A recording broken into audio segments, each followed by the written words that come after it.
வணக்க மக்களே, இன்னைக்கு இந்த வீடியோல ஒரு மிகப்பெரிய பிரச்சனையை பத்தி தான் பார்க்க போறோம். அது என்ன பிரச்சனை அப்படின்னு பாத்தீங்கன்னா, ஈரான் இஸ்ரேல் வார் கான்ஃபிளிக்ட். இந்த பிரச்சனை பத்தி தான் இன்னைக்கு இந்த வீடியோல பார்க்க போறோம். சோ இந்த பிரச்சனை இன்னைக்கு நேற்று ஆரம்பிச்சது இல்ல, இது 1979 காலகட்டத்திலேயே ஆரம்பிச்சிருச்சு. ஈரான்ல 1979 காலகட்டத்துல ஒரு மிகப்பெரிய ரெவால்யூஷன் நடக்குது, அதாவது புரட்சி நடக்குது. அந்த புரட்சிக்கு அப்புறமா ஈரான் இஸ்ரேல தன்னுடைய எதிரி நாடாவே பாக்குது. சோ இப்போ அது ஒரு மிகப்பெரிய உச்சத்தை எட்டி இருக்குது. இந்த பிரச்சனைக்கு பின்னாடி இருக்கிற காரணம் என்ன அப்படின்னு பாத்தீங்கன்னா, இஸ்ரேல் ஈரான் அணு ஆயுதம் தயாரிக்குது அப்படின்னு சந்தேகப்படுது. அப்படி ஈரான் அணு ஆயுதம் தயாரிச்சா அது தங்களுடைய நாட்டுக்கே மிகப்பெரிய பாதுகாப்பு அச்சுறுத்தலா இருக்கும் அப்படின்ட்டு ஈரான் சந்தேகப்படுது. சோ இதனால பாத்தீங்கன்னா ஈரானும் அமெரிக்கா, அதாவது நம்ம பெரிய அண்ணன் இருக்காரு இல்லையா ட்ரம்ப், அவரும் இஸ்ரேலும் சேர்ந்துக்கிட்டு ஈரான் மேல விமான படை தாக்குதல் நடத்துறாங்க.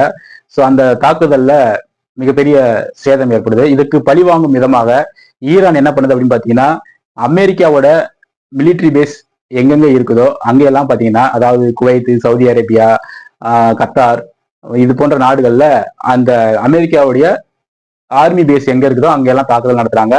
இது அமெரிக்காவுக்கு ஒரு மிகப்பெரிய அதிர்ச்சியா இருக்குது.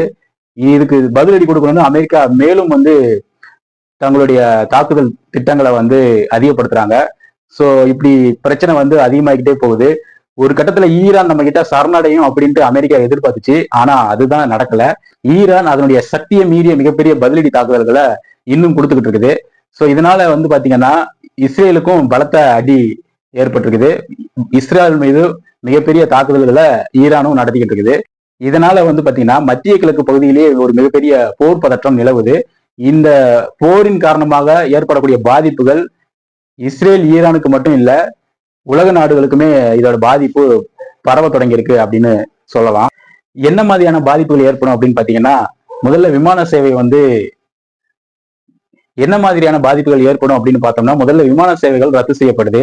அதன் பிறகு ஈரான் என்ன பண்ணுது அப்படின்னு பாத்தீங்கன்னா, தன்னுடைய மிகப்பெரிய ஒரு துருப்புச்சீட்டா பயன்படுத்தக்கூடியது இந்த விஷயம் தான். அது என்னன்னு பாத்தீங்கன்னா, ஸ்ட்ரெய்ட் ஆஃப் ஹார்முஸ் அப்படிங்கிற ஒரு பகுதி இருக்கு. அந்த பகுதி வழியாக தான் கப்பல்கள் ஐரோப்பிய நாடுகளுக்கும் ஆசியா நாடுகளுக்கும் கடந்து ஈரான்ல இருக்கக்கூடிய ஸ்ட்ரெய்ட் ஆஃப் ஹார்முஸ்ங்கிற பகுதியை தாண்டி தான் அந்த கப்பல்கள்லாம் வர வேண்டியிருக்கு. இதை பயன்படுத்திக்கிட்ட ஈரான் என்ன பண்ணுது பாத்தீங்கன்னா, அந்த வழியா கப்பல் போக்குவரத்தை தடை பண்ணுது. இந்த வழியா கப்பல்கள் வந்தா தாக்குதல் நடத்தப்படும் அப்படின்ட்டு ஈரான் அறிவிக்குது. சோ இதனால பாத்தீங்கன்னா அங்க இருந்து மற்ற நாடுகளுக்கு எரிவாயு அல்லது எண்ணெய்களை ஏற்றி செல்லக்கூடிய கப்பல்கள் தடுக்கப்படுது. இதன் மூலமா இந்தியா உட்பட பல நாடுகள்ல எரிவாயு தட்டுப்பாடு ஏற்படக்கூடிய அபாயம் இருக்குது. இந்த மாதிரி எரிவாயு தட்டுப்பாடு, எண்ணெய் தட்டுப்பாடு ஏற்பட்டுச்சு அப்படின்னு பாத்தீங்கன்னா ஆட்டோமேட்டிக்கா பொருட்களோட விலை உயர ஆரம்பிக்கும். சோ இதனால பல நாடுகள்ல பொருளாதார குழப்பம் ஏற்படக்கூடிய வாய்ப்பு இருக்குது. இப்ப இந்த போர் பாத்தீங்கன்னா தற்காலிகமா ஒரு 5 நாட்கள் நம்ம அண்ணன் ட்ரம்ப் தற்காலிகமா நிறுத்தி இருக்கிறாரு. ஒரு பேச்சுவார்த்தை மூலமா சுமூகமா தீர்வு காணலாம் அப்படின்னு நிறுத்தி இருக்காரு. ஏன்னா ட்ரம்ப் எதிர்பார்த்தது ஒண்ணு, ஆனா நடந்தது வேற ஒண்ணு. ஏன்னா ட்ரம்ப் அமெரிக்காவுடைய ராணுவ பலம் மிகப்பெரியது, இதன் மூலமா தாக்குதல் நடத்தணும்னா ஈரான் நம்ம கிட்ட சரணடைஞ்சிடும் அப்படின்னு எதிர்பார்த்துச்சு. ஆனா அதனுடைய பதிலடிகள் பல மடங்கு அதிகமா இருக்கிறதுனால அமெரிக்காவால தாக்கு பிடிக்க முடியல.